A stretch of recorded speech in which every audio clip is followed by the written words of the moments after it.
가슴이 떨려와 자꾸 미안 네 앞에만 서면 난 너만 보면 이게 아닌데 내 맘은 그게 이런 게 아닌데। Good morning বন্ধুরা, আমি সঞ্চিতা আমার ছোট্ট চ্যানেল সঞ্চিতা সঞ্চয় নিয়ে চলে এসেছি আজ আমার পরিবারের কাছে। তোমাদের সবাইকে জানাই বড়দিনের শুভেচ্ছা ও আমার আন্তরিক ভালোবাসার সঙ্গে মেরি ক্রিসমাস ডে। আজ বুধবার আর আজকে ক্রিসমাস ডে, কিন্তু তোমাদের কাছে যখন আমার এই ভিডিওটি পৌঁছাবে তখন কিন্তু শনিবার হয়ে যাবে। তো তোমরা আমার কাছে শেয়ার করতে পারো কি কেমনভাবে দিনটি সেলিব্রেট করলে। আমি কিন্তু আজ বাড়িতেই বসে আছি, আর আজ নিশ্চয়ই তোমরা সবাই খুব ব্যস্ত আছো বেড়াতে যাবার জন্য। আজ বুধবার, তাই জন্য আমি ভিডিওটা করছি এখন থেকেই একদম সকালবেলা। দেখো মন্দিরে চলে এসেছি, আর ক্রিসমাস ডেতে কি সুন্দর আকাশের চেহারাটা। এই যেহেতু সকালবেলা কোথাও যাবার তাড়া নেই, ভাবলাম একটু মন্দির থেকেই ঘুরে আসি আর মাকেও দর্শন করে আসি, আর মায়ের কাছে জানিয়ে আসি জিসাস আজকের দিনে আমাদের পৃথিবীতে এসেছিলেন ভালোবাসা ছড়িয়ে দেবার জন্য। আর ভালোবাসার মধ্যে যেন সবাইকে আমরা বেঁধে রাখতে পারি, হিংসা মুক্ত যেন পৃথিবী তৈরি করতে পারি, গড়তে পারি। তা মাকে মন্দির থেকে দেখে ঘুরে এসেই এবার আমাকে তো ভূতু পিছনে ধরেছে, তাকে বিস্কুট দিতে হবে। ওকে একটু বিস্কুট খেতে দিয়ে দিলাম, দিয়ে আর আমি সোজা ঘরে এসে কি করলাম জানো তো, ফ্রেশ হয়ে নিয়ে এবার আমি রান্নাঘরে চলে যাব। আজকে কিন্তু আমার তাড়াহুড়ো নেই টিফিনের একদমই। তা আগের দিন রাত্রিবেলা ওর বাবা কিন্তু একটা কেক এনে রেখে দিয়েছে, তা বলেছে যে কালকে কিন্তু সকালবেলা এই দিয়েই ব্রেকফাস্টটা সারা হবে, কারণ আর কোনো টিফিন তোমাকে করতে হবে না। তো যাই হোক, তাই জন্য আমি একটু আলসেমি করেই একটু বেলা থেকেই করছি, কারণ এই সব খাবার তো আর একদম সকালবেলা উঠে খাওয়া যায় না। আমি আবার প্রায় 8:30 নাগাদ রান্নাঘরে কিন্তু চলে এসেছি, এসে আর এই দেখো টিফিনের জোগাড়টা করছি।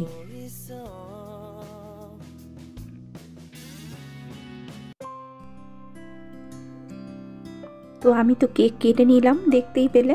এবারে কেক, জয়নগরের মোয়া, নতুন বছরের প্রথম জিনিস, আর ডিম সেদ্ধ 1 পিস করে।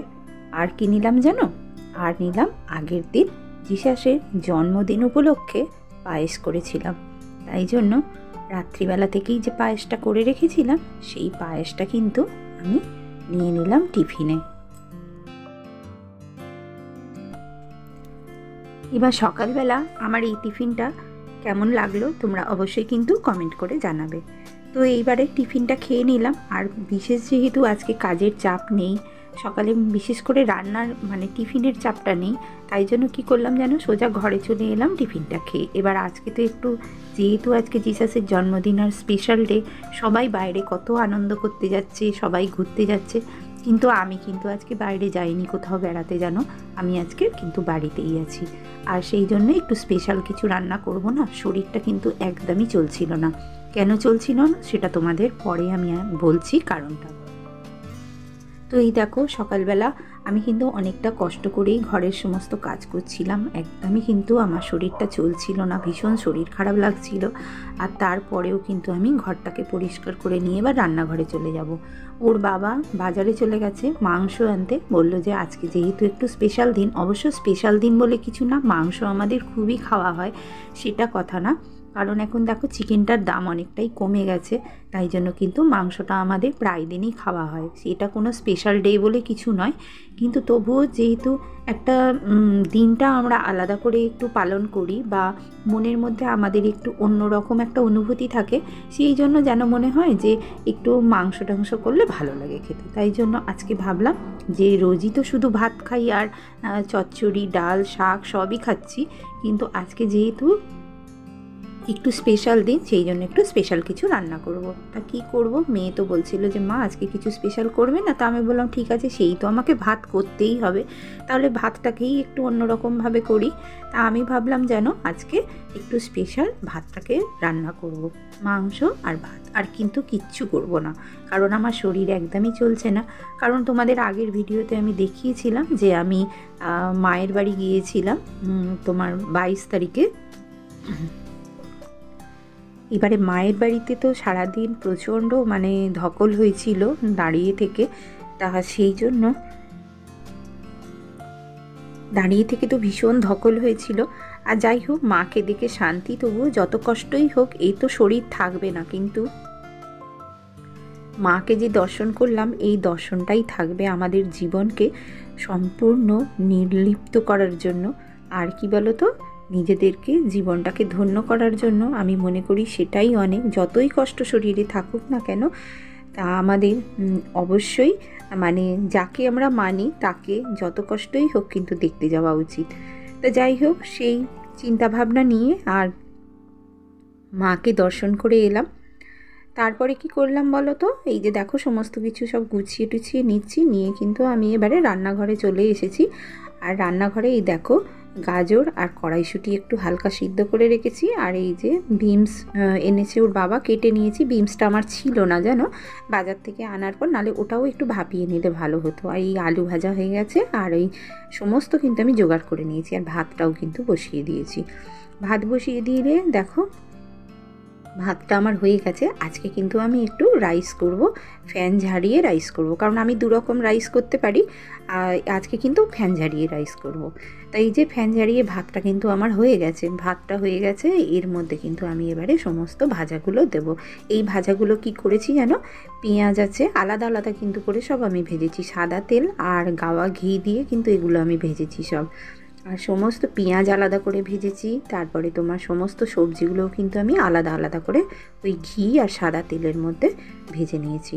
আর দেখো না, ভাতটা ফ্যান গালাতে গিয়ে এত ফ্যান পড়ে গেছে, মানে গরম তো হাতেও পড়ে গেছে অনেকটা, জানো অনেকটা চাল তো। আর কি জানো তো, এই রাইসের চাল না একটু ভাসা জলে করতে হয়, সেই ফ্যান ঝাড়তে গিয়ে কিন্তু আমার ফ্যানটা হাতে পড়ে গিয়েছিল।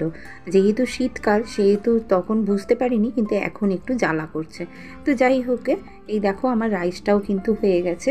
আর তোমাদেরকে তো আমার বলা হয়নি গো, যে আমি কিন্তু মায়ের বাড়ি থেকে আসার পরের দিনেই মাকে নিয়ে কিন্তু হসপিটালে গিয়েছিলাম। তা হসপিটালে সমস্ত রিপোর্টগুলো দেখিয়েছি, দেখাতে ডাক্তার বলল যে এই মুহূর্তে অপারেশন করতে হবে না, 3 মাসের ওষুধ দিয়েছে, বলল খাইয়ে দেখুন, 3 মাস পর আবার আসবেন, এসে তারপরে কিন্তু আমাকে রিপোর্টটা দেবেন।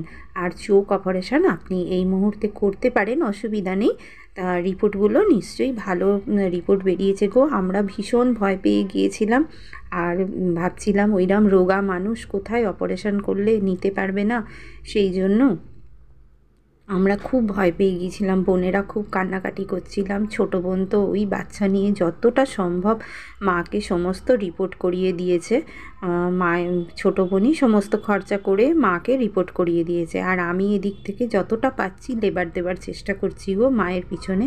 যাকে মা কিন্তু মোটামুটি এখন ঠিক আছে, কিন্তু ডাক্তার বলেছে রেস্ট্রিকশানে রাখতে হবে। তো যাই হোক, এই দেখো আমি কিন্তু আজকে বাটার চিকেন করছি। কেউ যদি এই বাটার চিকেনের রেসিপিটা জানতে চাও তাহলে কিন্তু আমাকে কমেন্ট করে জানাতে পারো, আমি তোমাদের সম্পূর্ণ একটা ডিটেলসে কিন্তু ডিসক্রিপশানে দিয়ে দেবো, তোমরা দেখে নেবে। তো এই দেখো, এরপরে কিন্তু আমি, ওর বাবা বাজারে গিয়েছিল, বাজার থেকে কিন্তু চলে এসেছে, আবার গিয়েছিল। তাই এই বালতিটা দেখো একটা সাবানের সঙ্গে দিয়েছে, বললো যে সাবান বালতিটা কিন্তু খুব ভালো, জানো খুব মজবুত। এই যে শাইনি ডিটারজেন্ট যেটা এইটা দেখছো, এইটার সঙ্গে কিন্তু বালতিটা দিয়েছে। তা বালতিটা কিন্তু খুব মজবুত আর বড়, কিন্তু ঢাকনা নেই। যাই হোক, আমাদের মিডল ক্লাস ফ্যামিলি, আমাদের যা পাই সস্তায়, আমাদের এটা কিন্তু কুপনে পেয়েছি। তো যাই হোক, এই দেখো এবার রান্না হয়ে গেছে, বাসনগুলোও মেজে নিচ্ছি। তো কাজ করতে করতে যে সমস্ত বন্ধুরা আমার ভিডিওতে কমেন্ট করেছো তাদের নামগুলো একটু বলে দিই। তারা হচ্ছে ডেইলি লাইফ উইথ রাখি আর মাই ফরচুন স্টোরি। তোমাদের অসংখ্য ধন্যবাদ বন্ধু, তোমরা আমাকে কমেন্ট করার জন্য আর আমার সঙ্গে ভিডিওটা পুরো দেখার জন্য। তোমাদের পুরো ভিডিও যারা দেখছো তাদের অসংখ্য ধন্যবাদ, আন্তরিকভাবে ভালোবাসা জানাচ্ছি।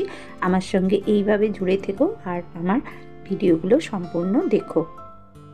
তো যে সমস্ত বন্ধুরা আমার অলরেডি সাবস্ক্রাইব আমাকে করে দিয়েছো তাদের আমার আন্তরিক শুভেচ্ছা রইল, ধন্যবাদ রইল। আর যারা এখনও করনি তারা কিন্তু অবশ্যই, যদি আমার ভিডিওটা ভালো লেগে থাকে তাহলে সাবস্ক্রাইব করে দিয়ে যেও, আর একটা লাইক ও কমেন্ট করতে ভুলো না। আজ এই পর্যন্ত, আবার আসছি নতুন ভিডিও নিয়ে। ততক্ষণ সবাই ভালো থেকো, সুস্থ থেকো, সাবধানে থেকো। টাটা।